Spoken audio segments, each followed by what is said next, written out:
So I'm the governor of California. I want to know the answer. I've got that question. I can't tell you about how many people, what happened. My own team saying what happened, and I want to get the answers. And I'll be candid with you, I wasn't getting straight answers. Yeah. I watched the press conference. I met with some of those leaders. We had my team start talking to local leaders, saying what's going on. Our state. And you weren't getting straight answers from. I was getting different answers. And so for me, that's not a story. When you start getting different answers, then I'm not getting the actual story. And they're assessing it. And I get that as well. You have to have a little bit of grace. Back to the point. We're in this emergency environment and everything else. So I just want to determine the facts. But no one has any patience anymore. In this weaponized, back to the grievance of Trump, everyone else, there's immediacy. And lies travel the proverbial world. And it's hard to get the facts out there unless you have the backing of those facts and you can communicate them soberly. And so that's what we're trying to achieve.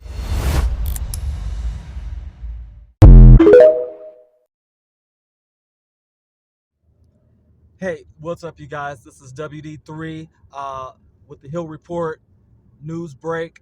If you look right over these hills, we're in the Antelope Valley. That's where all the fires are in LA. Right over those mountains, you're going to see apocalyptic destruction like the United States has never seen before from fire. So just wanted to give you guys a little perspective from the other side. We're definitely hoping here that things don't come this way. But yeah, right over those mountains, I'm driving south right now. We're north of Los Angeles and where all the fires are. And we're praying that they don't come over that ridge. But yeah, just wanted to give you guys that report. That's WD3. That's your Hill Report news break. You guys be safe out there. Reported missing by the roommate or the family, the loved one, and now the coroner, the medical examiner, is working to identify them. So it's extremely tragic, and we still have, I believe, over a dozen people that have been reported missing. 13 is what Sheriff Luna had said, that 13 people had been reported missing, and he believes that at some point that number is going to climb. They actually now have a family assistance center that they are going to put in Pasadena on Green Street, so that folks who still haven't heard from their loved ones can go there, and the sheriff's department can send their deputies to these fire zones to try and check it out. We saw one of the scenes earlier from our sister station KTVU. Tom Vakar was at one of those spots this morning as we watch that water drop, as we said. It's phenomenal to watch. It really is. It feels it's a moment of relief that you get, that takes over, because we're all in this space. No matter where you live, where you're from, everyone wants this to be over. Everyone is thinking about those who have lost everything, thinking about those who have lost family members as that death toll climbs, and potentially there are incidents, obviously, that we won't even know about for days to come. Right. So they're going to send out those teams, and as I was saying, that live shot that we saw from our crew there on the ground, they brought out cadaver dogs because the home itself had been completely decimated. And it's no telling where this person who was missing, whether or not they're there or whether or not they're not. And so the dogs are there to see if there are any signs of life whatsoever, or to search for bodies, unfortunately, through the rubble. 13 missing so far. And that's just the sheriff's count. Right. Just the same as the death toll. He has different numbers than other emergency crews, other, emergency responders. And, the death toll, the larger number, it is larger than the sheriff's count. Yeah. So that 13 missing, that number as well can grow. Yeah. The fire continues to burn here, and part of it is also the fuel.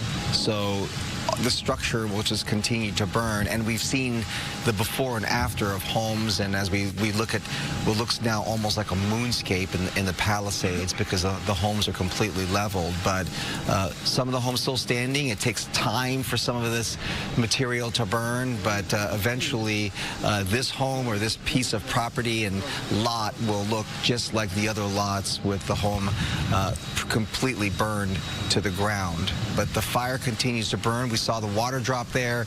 It was effective for a moment, but there's still so much there that is still burning, so it continues to rage at this hour. I think right now we want to go back to Gigi Graciette. She's just a block or so away from what we're watching right now. Gigi, you're talking to someone there on the phone, right? I believe we have a phoner. Do we have that, Director? We've been talking off camera just through text messages and with firefighters. We've been doing this since the fire started, getting their perspective. Many firefighters retired, many firefighter specialists who have fought some of the biggest wildfires that we've seen here in the state and in other states. And we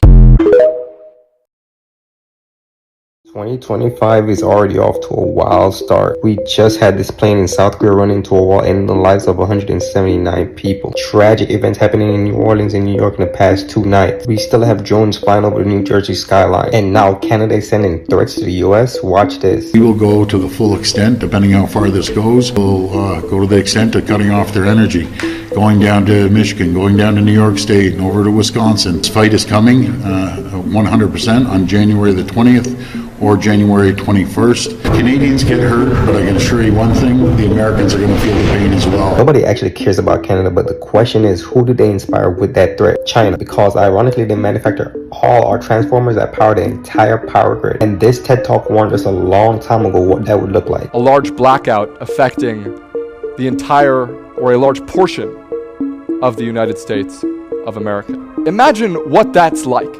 You walk outside, you turn on your phone, there's no signal. You go back inside, you turn on the TV, no signal. You turn on the radio, no power. You turn on the faucet, no water. You turn on the fridge, no refrigeration, your food starts to spoil. You walk outside, cars pile up, no streetlights. Within 3 to 5 days, the food is gone from the grocery stores. And the trucks that the city counts on to resupply that food aren't coming. Within a week or two, the sewage system starts to overflow and contaminates what remains of the water supply. Societal order starts to break down. The emergency responders have now left their positions like many did during Katrina to protect themselves and their own family. The unfortunate news is that the threat of such a blackout. There are concerns out there that there's also been a water shortage. The fact is, the utilities understandably shut off power because they're worried the lines that they carried energy were going to be blown down and spark additional fires. But the Cal Fire, when it did that, it cut off the ability to generate pumping the water. That's what caused the lack of water in these hydrants. And so Cal Fire is bringing in generators to get these pumps up and working again so that there's no longer a shortage of water coming out of these hydrants.